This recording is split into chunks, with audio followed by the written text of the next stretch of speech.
Okay, so here we go, back with another build. Now, this time, a little something different. I know I said it every time, but this is something different.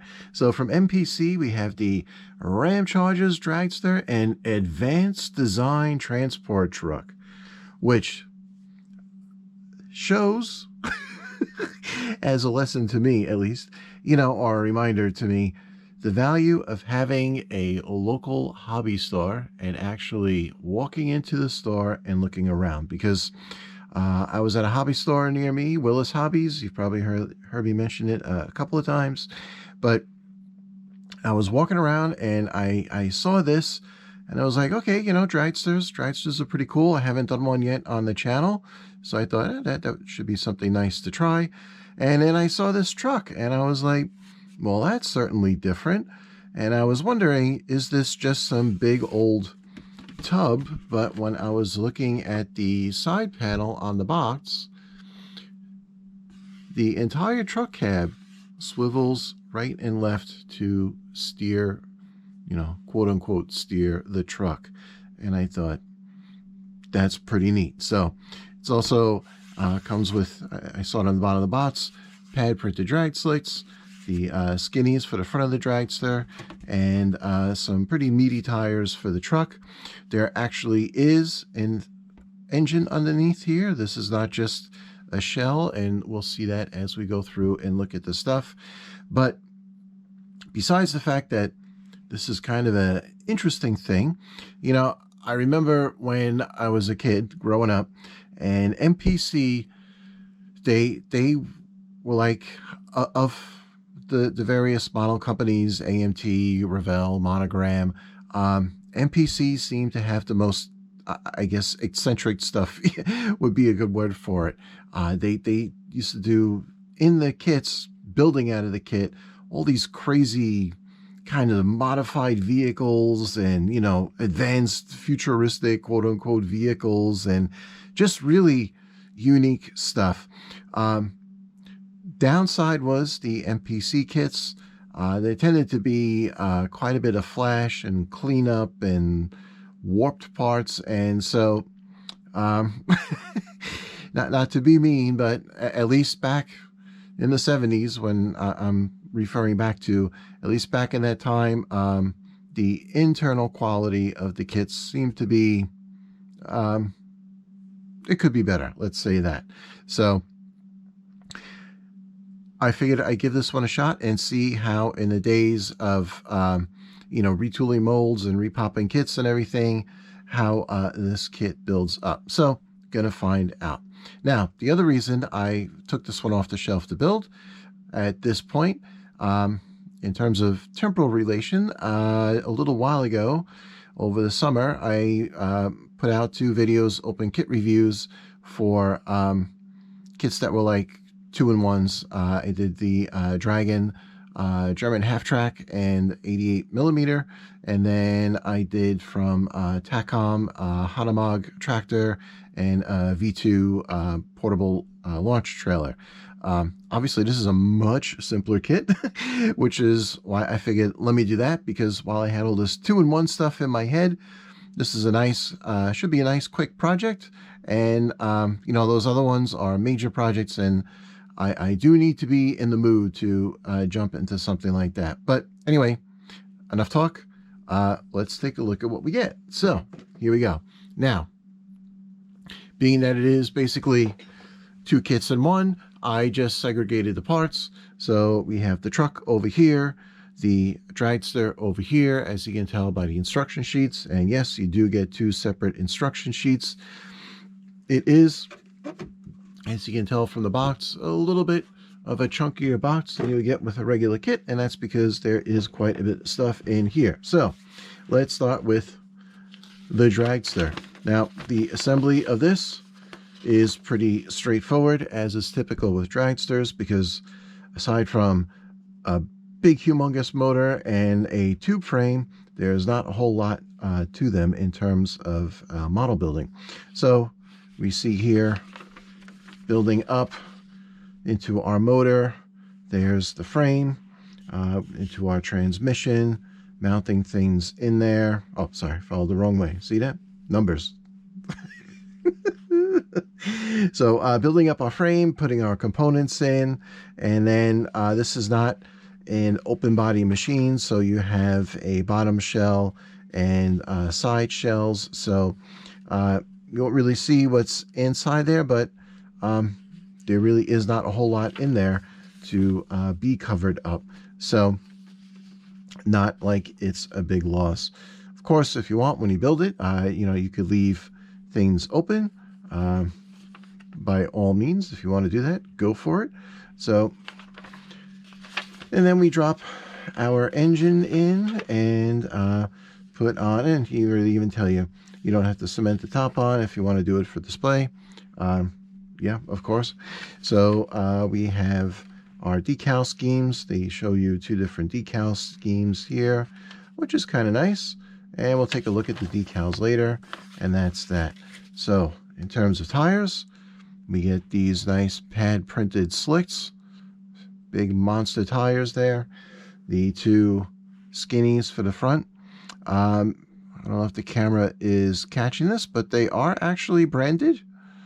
They are Pirellis. Check that out. So they have a nice little rib pattern on them, and there you go. Okay. Now, in terms of the parts for the Dragster, like I said, they're pretty straightforward. So we have the undershell, the top shell leading up to the front. We have that inner wire frame, and we can see here we have one obvious piece of flash, but yes, looking closely, we have a lot of other little flash on here. So not very surprised by that. I don't know how old this kit is, but again, I am guessing, so therefore I could be completely wrong, that this is a re-release of an older kit, and this is typical. What you see on old molds is all this kind of flash debris. So yeah, there is quite a bit on these frame rails. You can see how it doesn't look quite round where the mold has came. So this will require some cleanup, as I said, to be expected, but it doesn't really look particularly bad. In the meantime, we do have nice panel lines here on the body shell, and that's looking pretty good on the inside in terms of, looks like no big warpage or anything like that. Pieces look nice and straight. Wheel backs for the rear, wheel backs, and looks like a cross member for the front for the steering wheel. We even get, which is kind of neat, a helmet. So, whoops, there we go. I'll pick that up. We have, check out this. We have a really nice bucket seat for the Dragster. Belts and everything molded in there. That is really cool. So with a little bit of detail painting, that should look very nice. We have more of our vehicle parts here, more frame members, parts of the engine, and then because it is a Dragster, this is probably 50-50 between chrome parts and non-chrome parts, but it is a very bright chrome. I love these rear wheels, these open wheels like this. We got the spoke wheels for the front. Nice one-piece header pipes there. That's great, so they should go on nice and easy. Not going to try to identify every little piece here, but it's obvious. We have blower, valve covers, oil pan, the blower itself. So normally this might be considered a little bit excessive for the amount of chrome on an engine, but this is a Dragster, so is there such a thing as too much chrome on a Dragster? I don't really know. But look at here. So, all right. So here we are on some of these slender pieces. And I don't know if the light is catching it here, as my phone machine goes off upstairs, of course, because I'm recording. But quite a bit of flash along these parts. Cleaning up flash on chrome is a little annoying because, of course, when you scrape off the flash, you no longer have the chrome. So we'll see how that goes. But otherwise, we are looking good here. And we have here, you can see nice 4 nozzles for where our spark plugs, I'm guessing, would be on this engine. So yeah, I would say it's a pretty safe bet that I will wire this, being that the engine is all out in the open, and a big focal point on Dragsters is the engine. Why not go ahead and wire it? Okay, so that is that part of the build, the Dragster. Now in the middle here, before we get over to the truck, we have some common parts. We have this metal shaft is in fact for the truck. We have in here some clear parts. This is the little deflector, let's call it, not even a windshield, for the Dragster. We do get red taillights for the back of the truck, and this is actually a little retention bar because, and this is one of the other things I thought was neat, the truck builds with the opening windshield. So that's kind of a neat thing, and that is the retention bar to hold it in place. And then we have that giant windshield, and definitely not taking this out of the bag until it's time for assembly, but you can see just looking through the plastic that looks crystal clear. And aside from the curve, which is unavoidable in the clear part, it basically looks crystal clear. So very nice. And then you can see the hinge pegs. All right, so let's talk about the truck. We get another nice, simple fold-out instructions. We get what looks like an inline 4-cylinder engine in there. So that's a nice little detail. And it also, the transmission curls around for front-wheel drive, which is kind of cool. You don't see that too often in these kinds of kits. We have a simple interior tub. We put that together. There's a cover, which looks like it should be sitting, yes, over the engine, so that can be removable. There goes our canopy with that clear retainer bar. And then there's a frame. I guess that's the pivot. Wheels to the axle. And then to the rear, we have the trailer and nice simple leaf spring, one piece. That's cool. Oh, look, we get pistons. Looks like hydraulic pistons that attach to the trailer to drive that steering mechanism. So do not cement. Yep, we have pivot points there. And yes, a pivot point here. So that'd be cool. As you turn the front, we should be able to see some piston action. So that should be neat. Tailgate, we have a flip down tailgate, of course, so we can get our going machine, our Dragster, out of there. Even a little bit of a wind effect on the, air effect piece on the back there. And then again, 2 different decal schemes. Okay, so let's take a look at these parts. And we'll start with, which is pretty neat. They did this whole rear bed in one large molding. So when I see these large moldings like this, my first question is, are they warped? And yes, if you look at that, you can see there is a little bit of a warp down onto this corner. So this is going to take a little straightening, and it looks like it will take a little handiwork. Absolutely, yes. Okay, so there's our pivot point. And then we have, I didn't remove this. This came loose in the bag. This is our front subframe. So that will sit on there. And I guess there's a retention plate in there somewhere. And then we have our steering. So yeah, that should be pretty cool. We have the front cab.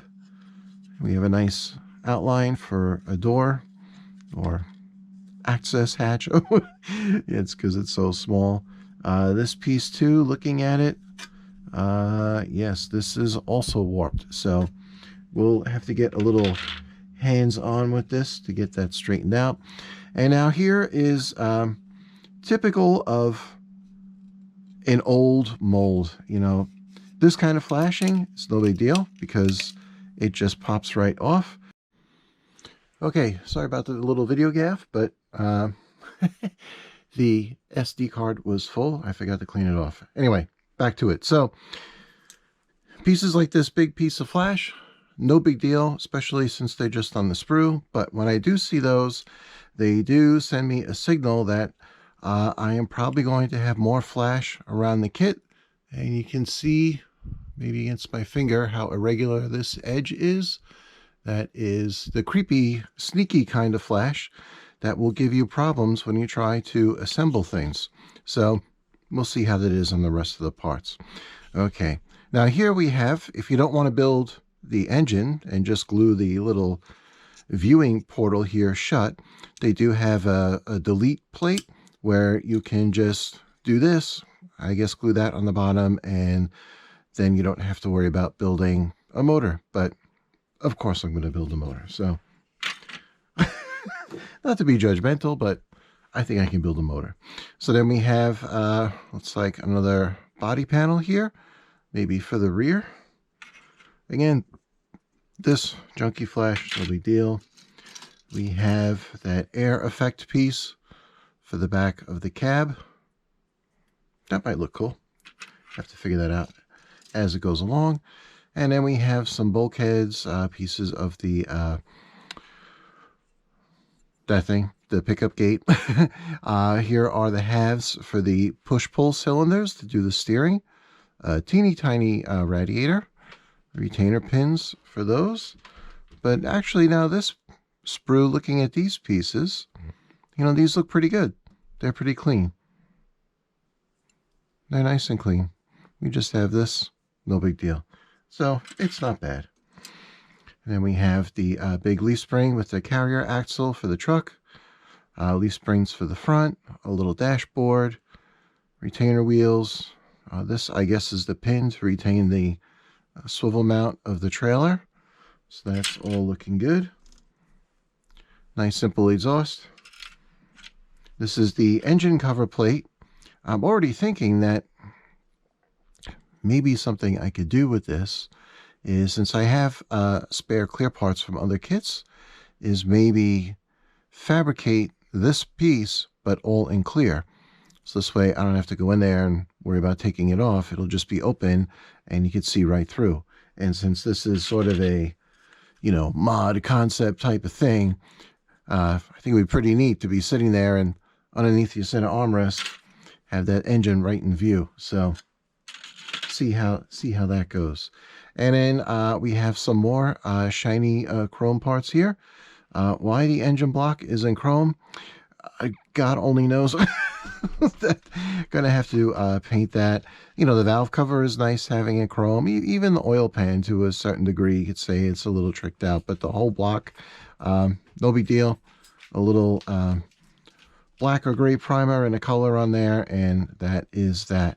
But it is nice. We have these interesting looking wheels, the wheel backs. Have a nice grill piece here with a little paint in there to pick out the mesh, or the quote-unquote give the mesh effect for the air inlet for the radiator. That'll be good.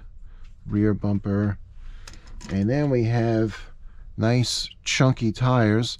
These are branded as Goodyear, which is nice if you want to go ahead and letter them.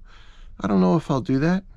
This truck is looking pretty futuristic and nifty on its own, but nice tread pattern, nice chunky tires. I love wider tires, especially on, you know, souped up vehicles and stuff.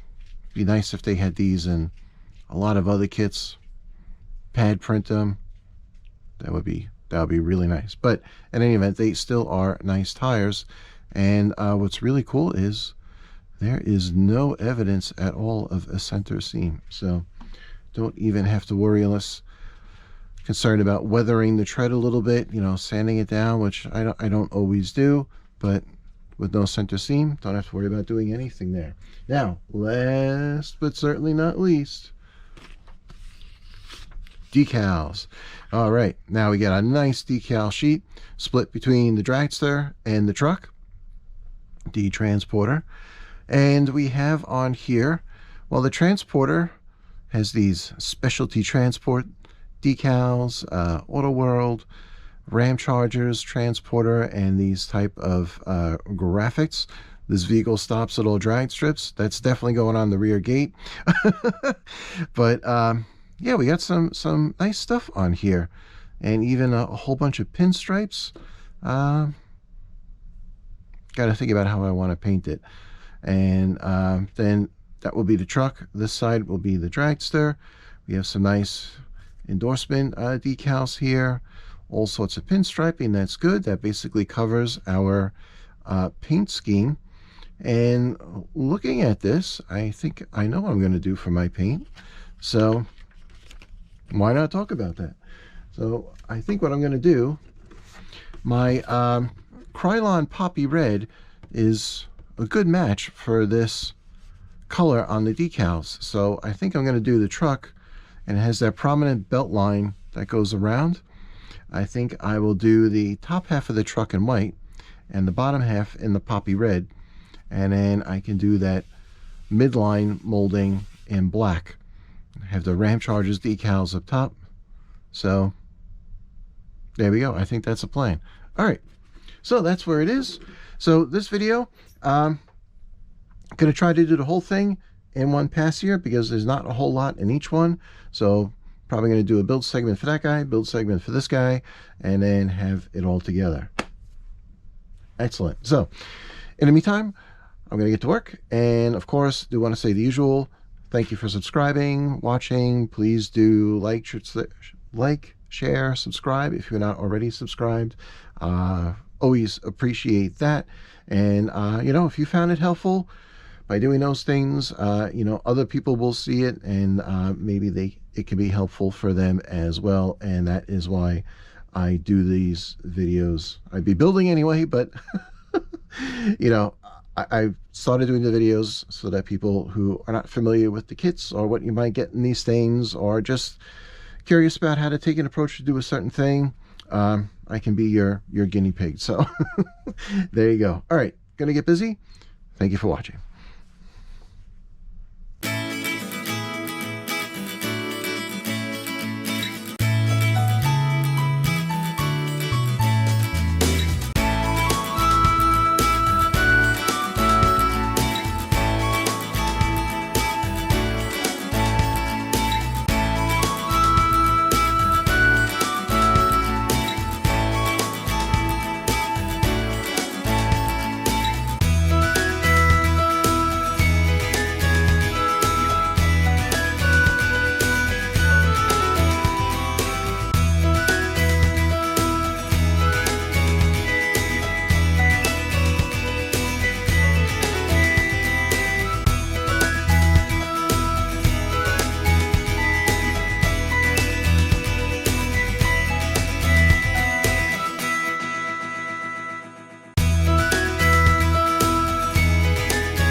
Okay, so here we go.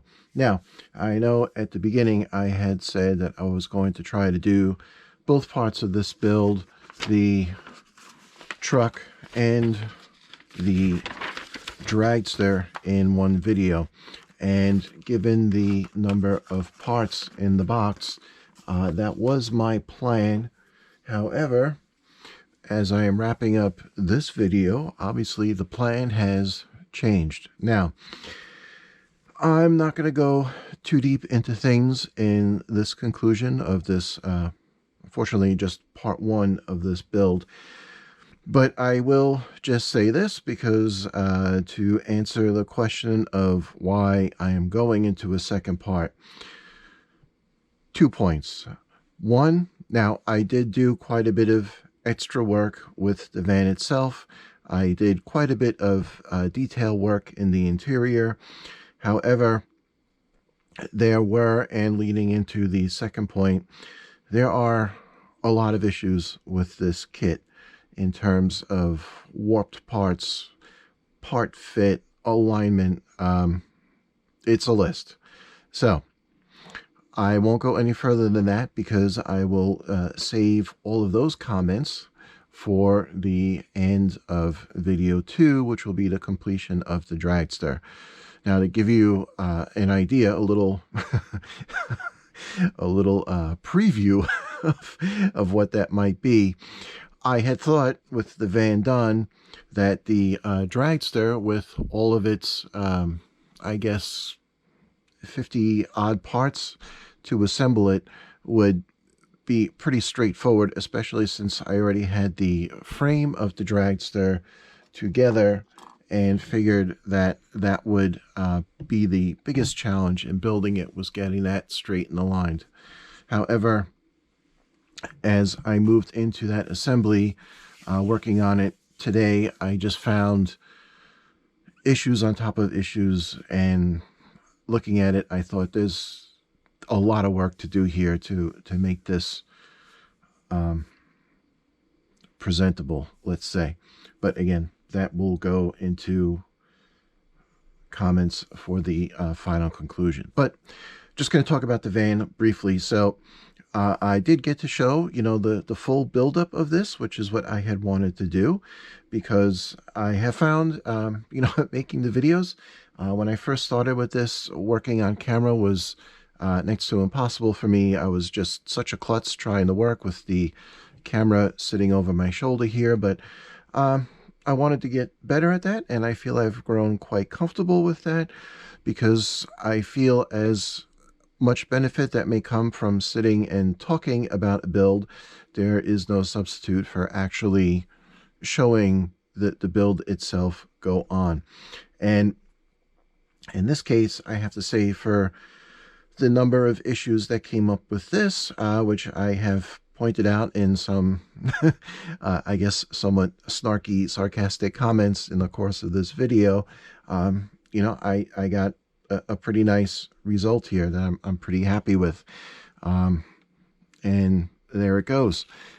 The steering mechanism, which was really kind of one of the things that drew me to jump into this kit when I was looking at it at my hobby shop. Fortunately, for all the little issues and whatnot, that works. And I think, that's pretty unique. I have not seen that on any other kit, so happy that works. It did take quite a bit of work to get the flip open canopy to actually be able to open, but that is now working. And of course, that interior, which I probably showed in more detail than anybody was perhaps interested in seeing, but there it is. And that's that. So I'm going to call this quits. Thank you for watching, and please do come back for part 2, in which I tackle that Dragster. So thank you for watching. If you have not already, please do like, subscribe, hit the alert button, all that good stuff. And I will be back with the Dragster build. And until then, enjoy your hobby. Alrighty.